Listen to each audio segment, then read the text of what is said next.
Tetapi yang mengajukan secara keseluruhan, baik itu revitalisasi gedung maupun juga lahan di atas 6 hektar, udah lebih dari 280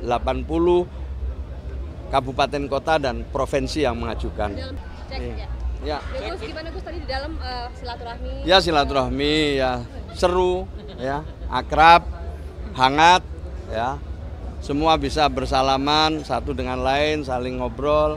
Ada Mas Ahmad Dhani, ada Raffi Ahmad, ada Mbak Mulan. Jadi tambah seru. Sekarang ada beberapa teman-teman yang menyumbangkan lagunya. Kalau saya juga menyumbangkan lagu dalam arti bikin lagu sumbang. Ya, jadi itu. Selain halal bihalal mungkin ada sedikit pembicaraan tentang mungkin struktur negara segala semacam. Kalau secara khusus saya enggak ya. Saya lihat semua saling bicara dan saya lihat akrab itu aja. Yang saya lihat itu bahwa semua tamu yang hadir bisa diterima dengan baik oleh Pak Muhaimin ya dan keluarga. Kemudian semua bisa berbincang-bincang secara khusus ya, satu persatu ya, tentu ada yang sambil berdiri sambil duduk. Saya sendiri tentu bersilaturahim ya, tanya kabar sedikit soal urusan kantor nanti dibicarakan pada hari-hari berikutnya gitu. Berarti nggak ada khusus untuk program-program antar? Tidak ada. Yang menyampaikan sambutan hanya tunggal, Pak Muhaimin Iskandar selaku tuan rumah menyampaikan selamat datang, terima kasih dan sekaligus mohon maaf, itu aja. Selebihnya ya perbincangan yang hangat itu tadi. Kerjaan berarti segala macam? Belum sampai di sana. Tapi memang setiap tamu bisa bicara secara khusus dengan Pak Muhaimin satu persatu gitu. Semangatnya soal lebaran ini nanti kabinet kedepannya akan gimana mungkin barangkali? Ya tidak hanya soal lebaran, pada saat hari libur pun kabinet kerja dengan baik gitu. Semua saya lihat ya anggota kabinet bekerja meskipun di hari libur. Ya. Soal reshuffle gimana? Soal reshuffle saya nggak pernah dengar itu ya. Ya.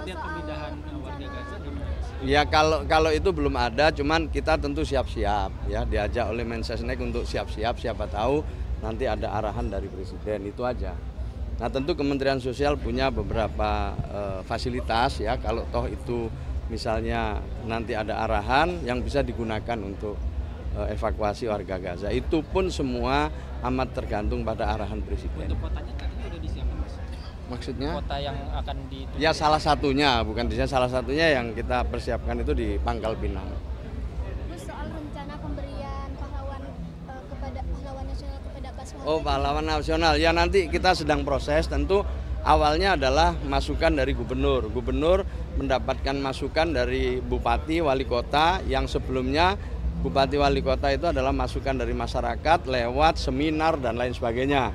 Setelah seminar selesai ada sejarawannya, ada tokoh-tokoh setempat ya, dan juga narasumber lain yang berkaitan dengan salah seorang tokoh yang diusulkan jadi pahlawan nasional. Setelah itu nanti prosesnya naik ke atas ke gubernur, ada seminar lagi, setelah itu baru ke kami.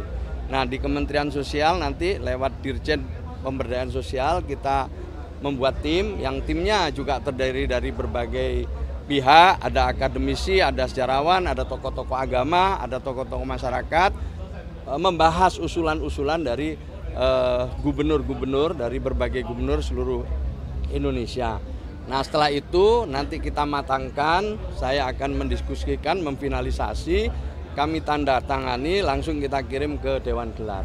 Terus terkait dengan ada dinamika terkait dengan penolakan usulan pahlawan buat Pak Soeharto. Ya tentu kita semua dengar ya, ini bagian dari proses, semua kita dengar, kita ikuti. Usulan dari masyarakat juga kita ikuti, normatifnya juga kita lalui. Kalau kemudian ada kritik, ada saran, tentu kami dengarkan. Terus update sekolah rakyat sudah berapa data yang disetorkan dari data? Ya sekarang ini yang sudah siap tentu 53 titik, ada lagi survei 80 titik yang saya tidak tahu nanti dari 80 titik itu ada berapa titik yang bisa dimulai tahun ini pula. Jadi yang bisa di tahun yang sudah pasti yang bisa dimulai tahun ini adalah 53 titik. Sementara 80 lagi masih sedang disurvei oleh Kementerian Pekerjaan Umum. Tetapi yang mengajukan secara keseluruhan, baik itu revitalisasi gedung maupun juga lahan di atas 6 hektar udah lebih dari 280 kabupaten kota dan provinsi yang mengajukan. Dalam skala persen kira-kira berapa persen Gus terkait dengan kesiapan sekolah rakyat itu Gus? Kalau untuk yang 53 itu sudah 80-an%. Ya, kira-kira 70 sampai 80%, tinggal sekarang rekrutmen siswanya. Untuk rekrutmen kepala sekolah sudah dimulai. Sekarang sudah masuk rekrutmen guru. Nah, yang melakukan rekrutmen ini adalah Dikdasmen, ya, dibantu tim yang lain. Sementara untuk yang lain-lain kita juga dibantu Kementerian Dalam Negeri juga. Kalau data siswa sudah masuk, Gus? Belum, jadi data siswa itu nanti semuanya harus masuk di DTSen desil 1 atau juga paling tidak desil 2. Jadi desil 1 dulu, karena di desil 1 itu ada yang miskin ekstrim. Nah, setelah itu baru nanti kalau sudah tidak ada baru ke desil 2.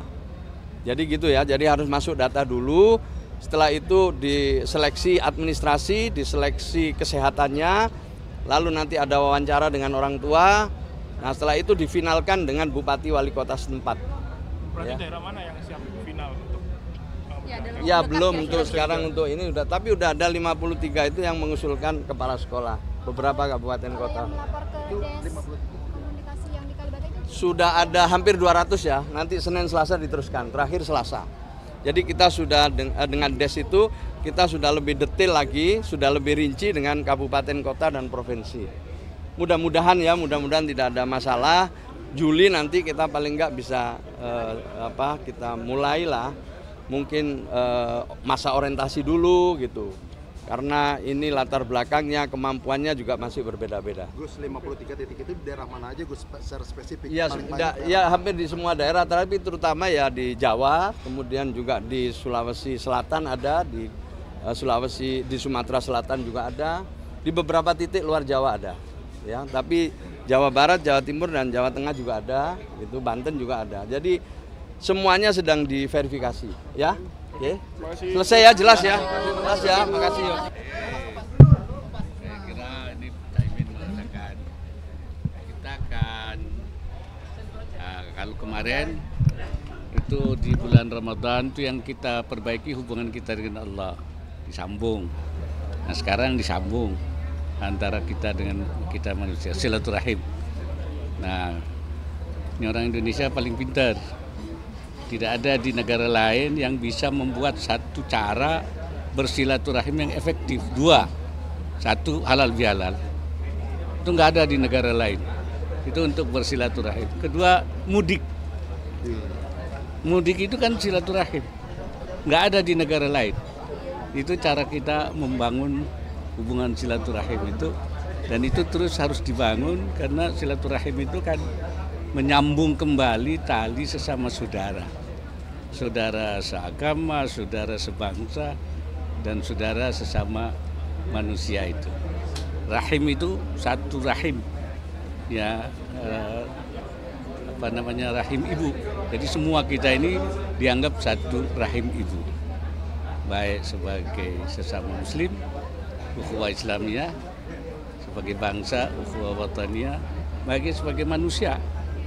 Karena kita semua dari bapak yang satu, ibu yang satu, Adam dan Hawa. Kan sebenarnya saudara semua itu. Saudara. Nah, itu yang harus disambung terus. Karena itu tidak boleh ada konflik. Ya. Tapi jangan hanya formalistik. Hanya ketemu. Kenapa? Karena harus dihilangkan sekatnya, permusuhannya, dendamnya harus hilang.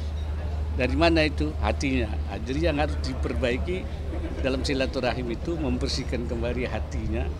Karena kalau hatinya tidak baik itu perilakunya tidak baik. Kalau ada orang cemberut, itu hatinya berarti tidak baik. Kalau ada orang ngomongnya sengak, itu berarti hatinya tidak baik. Karena itu kita mulai bersilaturahim, berhalal bihalal dengan membersihkan hati kita. Saya kira itu. Ada suasananya di dalam, mungkin ada wejangan khusus kepada Kabinet saat ini. Iya. Ini kan Ada wejangan-wejangan. kalau bihala pertama Ya, saya kira kita semua tahu bahwa situasi sekarang itu kan tidak baik-baik saja. Karena itu harus bekerja keras, harus bersatu, harus mengambil langkah-langkah yang terbaik, lebih mengutamakan yang mana yang harus prioritas yang didahulukan. Saya kira itu aja. Yai, sebelumnya sempat ketemu Mas Gibran menteri di kabinet soal ke Solo dan menimbulkan isu ada beberapa menteri di kabinet soal ke Solo ke Pak Jokowi, tapi ini kemudian muncul narasi munculnya dualisme kepemimpinan, dan ini Saya kira itu bagian dari harus diartikan sebagai dari silaturahim tadi dengan bekas presiden, dengan bekas wakil presiden, dengan yang lain-lain juga. ini ancaman nggak jadi ancaman ke kepemimpinan Pak Prabowo nggak? Ya kalau hatinya bersih semua tidak ada ancaman. Hatinya kan dibersihkan dulu. Nggak ada ancaman. Sempat ketemu Mas Gibran bahas apa Pak Yai? Ya silaturahim juga. Ya, Ada silaturahim. pesan yang disampaikan ke Mas Gibran nggak Pak Yai kemarin? Ya ngobrol biasa lah. Dan saya sebagai orang lebih tua tentu memberikan banyak hal pengalaman saja. Saya kira terima kasih. Jadi soal rencana evakuasi Mungkin soal relokasi, wacana relokasi warga Palestina, mungkin ada tanggapan. Saya kira yang penting itu bagaimana mengatasi kesulitan yang ada di Gaza dengan cara apapun. Kalau itu bisa menyelesaikan tidak ada masalah. Ya tapi kalau memang itu sulit, ya saya kira kita memberi bantuan kepada masyarakat di sana. Sebab memindahkan juga hal yang tidak mudah kan. Tapi juga membantu di sana juga tidak mudah. Jadi mana yang paling mungkin kita memberi bantuan. Saya kira itu.